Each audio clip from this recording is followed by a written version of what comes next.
guys.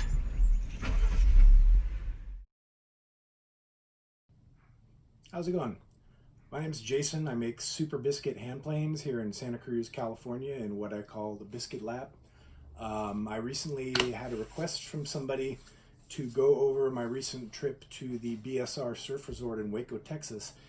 And I figured that instead of doing that in a written Instagram post, I would go ahead and do a video on it. So if you guys have any questions about any of this at the end, feel free and write me a comment or shoot me a DM. But for now, let's get into it. So the first thing I thought I would cover is the setup. When you get to the BSR Surf Resort, there's kind of like a large building you go into, you check in, they give you a wristband. You go out, and it's best to arrive a bit early, because you're going to want to gear up. And, I was watching the way the wave was working for a little while just to kind of get a feel of what it's all about.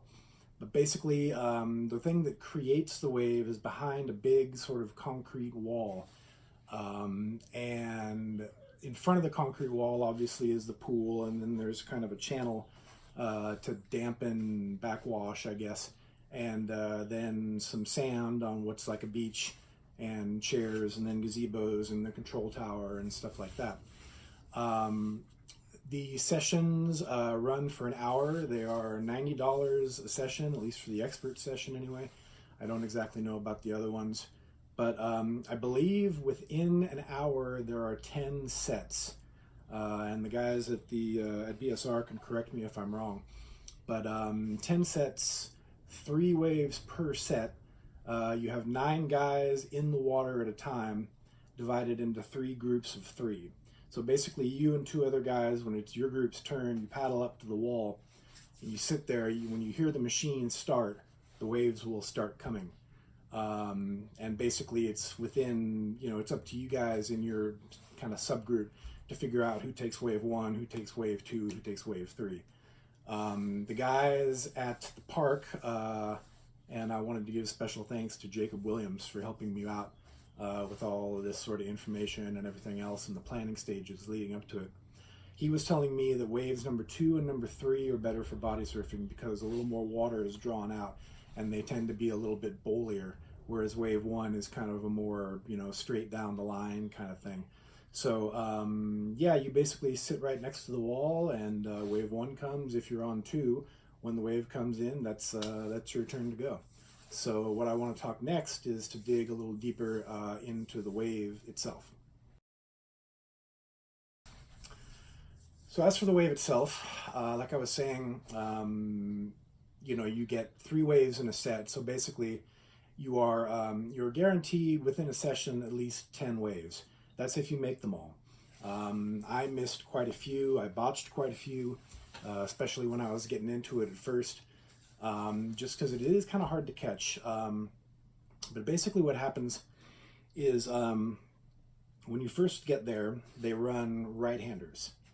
And even though you're sitting right next to the wall, when you swim into it and take off, you're riding toward the wall, which seems weird, but it kind of backs away from the wall and it's going at kind of a diagonal. So even though you're going straight toward the wall, you never actually hit the wall, nor is there any danger of hitting the wall.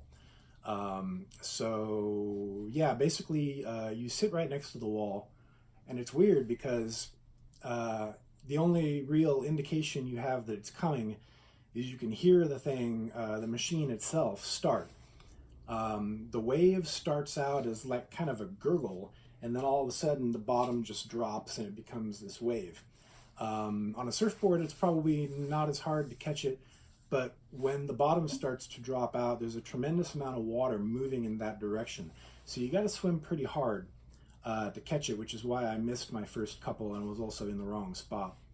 But once you're into it, I found it was pretty easy to get too far down, and it's going pretty fast. So if you let yourself get too far down, you're going to get pressed and you're going to miss the rest of it.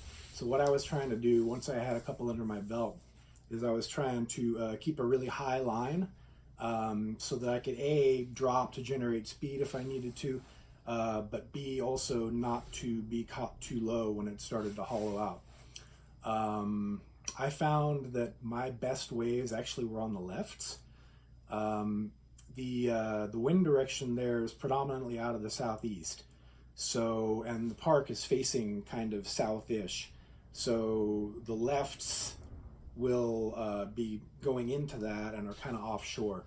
The rights were a little bit crumblier. I mean, the concrete wall protects it from the wind a little bit, but I found, for me anyway, that the lefts opened up better.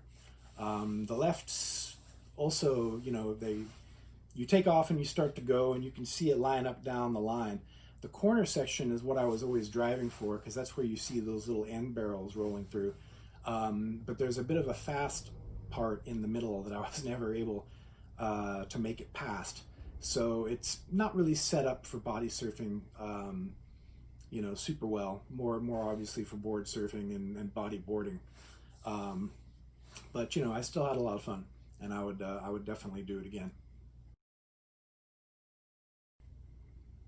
Another thing that I wanted to cover is what happens at the end of the ride and any potential hazards.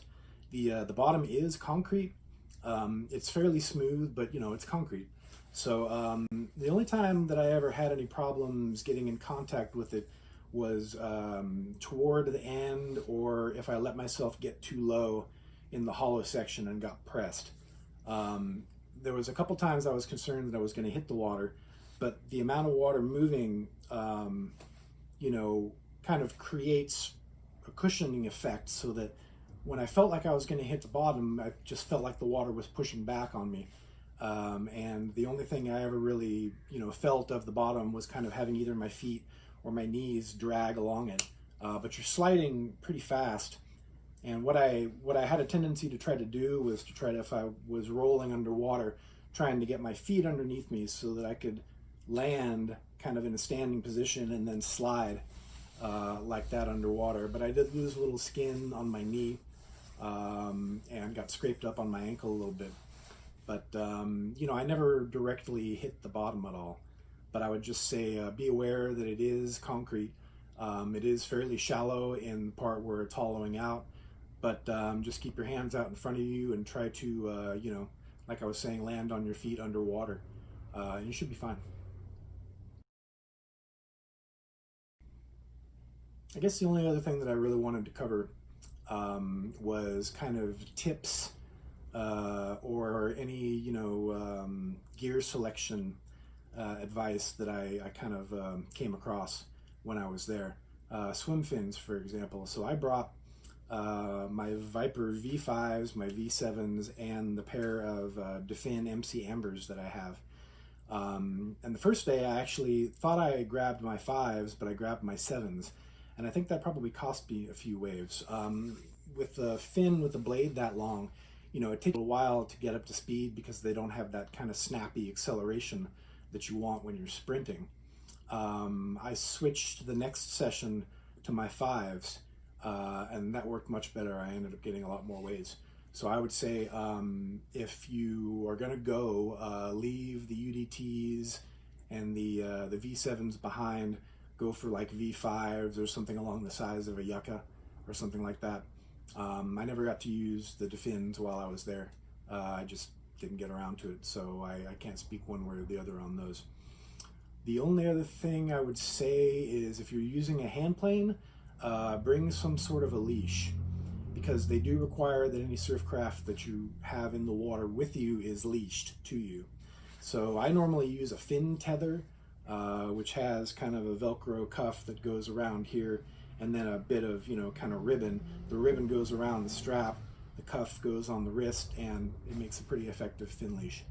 So don't forget to bring at least one of those. You should probably bring a watch. I found that I kept asking other people in the water what time it was, because, your session is an hour long. And there are 5 sets of the right and 5 sets of the left, and they mark that at the half hour.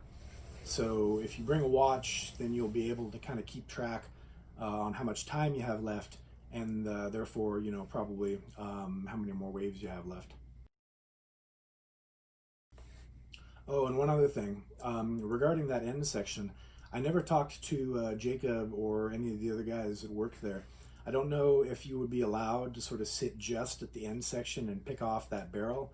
I would imagine not, but I know that a lot of people, when they were paddling back along the wall, if somebody fell, they were able to spin and, you know, catch the rest of the wave when they're a little further on the inside. So it's possible, but I don't know if you could just park yourself there and pick off end corner bowls. I mean, basically, you know, when you're in the group of three guys, you're kind of, or people, you're watching them to come back to find out, you know, when you get into your rotation. You kind of keep track of it.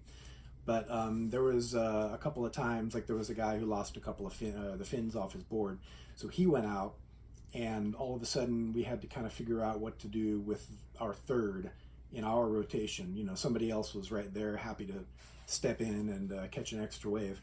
But I think that I probably wouldn't want to sit at the end bowl and pick waves off down there, because that would mess with your sort of rotation within the group, and it would leave the other folks kind of having to figure out what to do without you there. So probably the best thing to do is sit just at the main peak and just go for it.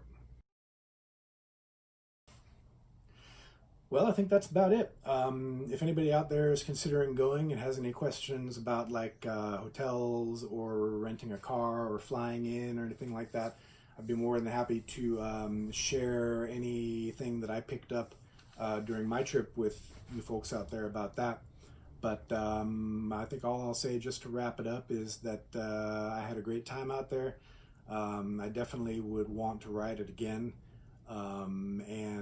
Yeah, hopefully it'll be sooner than later. Waco is a cool little town, and everybody at the BSR Surf Resort was super awesome, and really enjoyed my time there. So again, if you have any questions, feel free to shoot me a message. Otherwise, thanks for watching.